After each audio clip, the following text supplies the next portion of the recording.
Tonight, we're looking at a story that's quietly reshaping our world. China's Belt and Road Initiative. Imagine a network of steel, concrete, and fiber optic cables stretching across continents. New ports, high-speed trains, and highways transforming landscapes from Africa to Europe. This isn't science fiction, it's happening now on a scale not seen since the age of empires. But who truly benefits from this new world being built? Headlines tell of railways in Kenya, ports in Sri Lanka, and bridges in Croatia, all linked by a common thread: China's ambition. Each project is a piece of a much larger puzzle, woven together by Beijing. The BRI is more than infrastructure. It's a grand strategy that could define the 21st century. We see new highways in jungles, dams powering nations, and pipelines securing energy for China. But the deeper changes, shifts in global power and economic dependence, are less visible, yet more profound. The world's economic center of gravity is moving, accelerated by the BRI. This story impacts the goods you buy, the energy you use, and the security landscape you live in. For some, it's a golden ticket to modernization. For others, a path to debt and dependence. The stakes are high: ambition, opportunity, risk, and power all collide here. Tonight, we break down the facts and ask, what does the Belt and Road Initiative really mean for all of us? Is it a bridge to prosperity or a carefully laid trap? Let's find out. So, what exactly is the Belt and Road Initiative, or BRI? At its core, it's China's massive global development strategy, connecting Asia, Africa, and Europe through infrastructure. The Belt is a network of overland routes, roads, railways, pipelines linking China to Europe via Central Asia and the Middle East. The road is actually at sea, a chain of ports and maritime projects stretching from China's coast through the Indian Ocean to Africa and the Mediterranean. The goal? To speed up trade, create new markets for Chinese goods, and secure resources for China's growing economy. Many developing countries face huge infrastructure gaps and can't get funding from traditional sources. China steps in with loans, construction companies, and technical expertise, fast. But it's not just about building things, it's about influence. By becoming indispensable to dozens of countries, Beijing gains leverage and a louder voice in global affairs. The BRI is China's vision for a new era of globalization, one designed and led by Beijing. It's about roads, ports, and power plants, but also about shifting the world's balance of power. Who benefits most? That's the question at the heart of the BRI, and it's why the world is watching. To understand the BRI, we need to look back, way back, to the ancient Silk Road.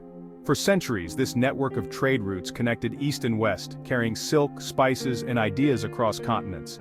It was more than commerce, it was a conduit for culture, religion, and technology. Buddhism traveled from India to China, while papermaking and the compass journeyed to Europe. As empires rose and fell, the Silk Road faded, replaced by sea routes and new powers. Fast forward to 2013, China, now an economic giant, revives the Silk Road spirit.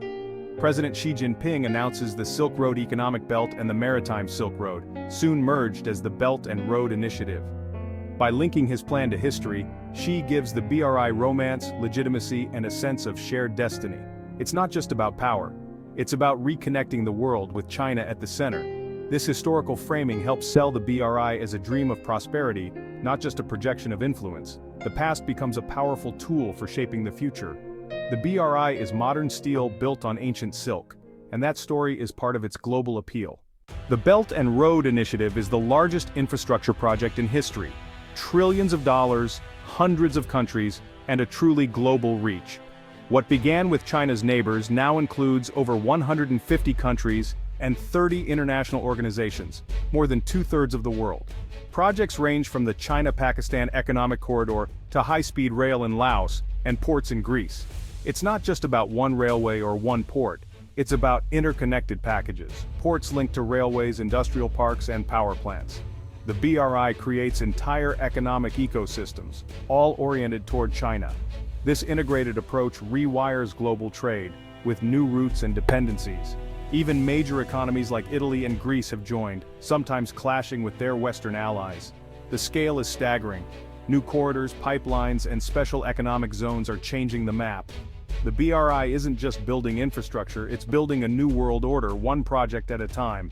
And every road, rail, and sea lane increasingly leads back to Beijing. That's the true scope of the BRI. The BRI's key players form a complex web of cooperation and competition. At the center is China. driven by state-owned banks and construction giants, determined to secure growth and global influence.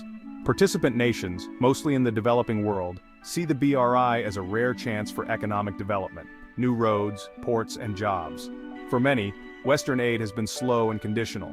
China offers billions with fewer strings, at least on the surface. But critics abound, especially the United States, which sees the BRI as a strategic move to expand China's influence and create debt traps. Washington warns that unsustainable loans could force countries to cede control of key assets. Other powers like India, Japan, and Australia are wary of China's growing reach, especially in sensitive regions. Even within Europe, there's division. Some embrace BRI investment, others urge caution and unity. The result? A global contest of influence, with the BRI at its heart. For some, it's a lifeline, for others, a threat. The BRI is reshaping alliances, rivalries, and the rules of the game.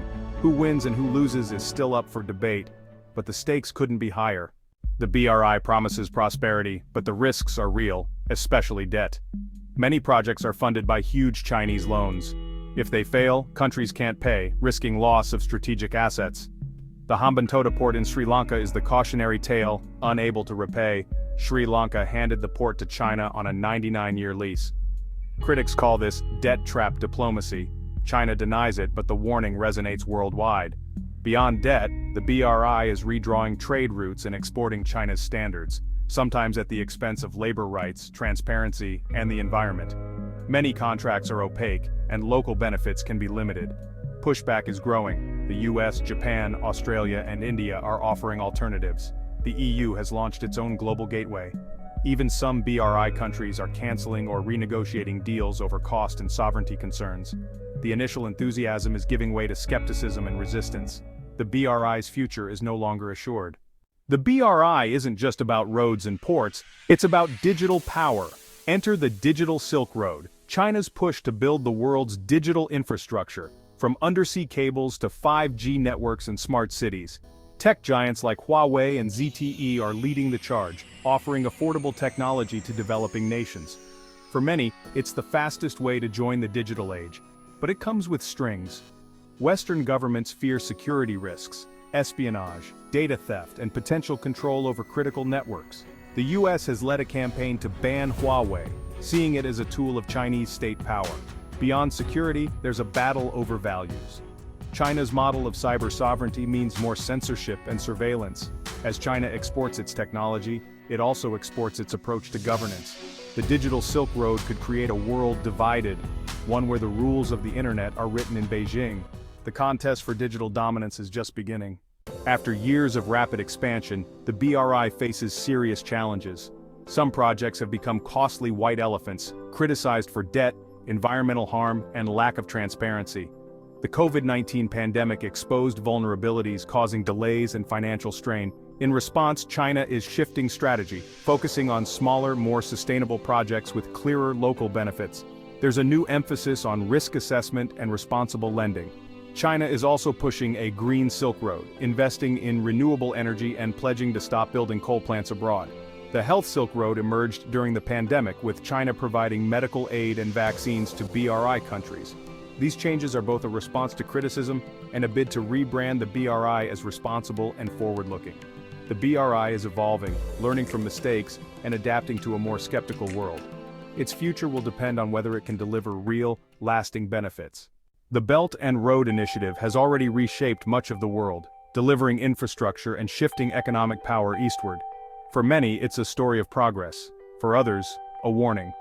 But the path ahead is uncertain. Global slowdowns, rising skepticism, and geopolitical rivalry threaten the BRI's momentum. The dream of seamless connectivity is colliding with the realities of debt, sovereignty, and risk. The BRI could still falter, leaving behind unfinished projects and new dependencies. Its legacy is still being written. Visionary development, economic imperialism, or something in between? The answer will shape the 21st century and the future of globalization. Will the world choose China's model of state-led development, or the West's focus on transparency and democracy? The choices made today will determine the world our children inherit. So, what do you see in the Belt and Road? A bridge to a shared future or a road to new dependency?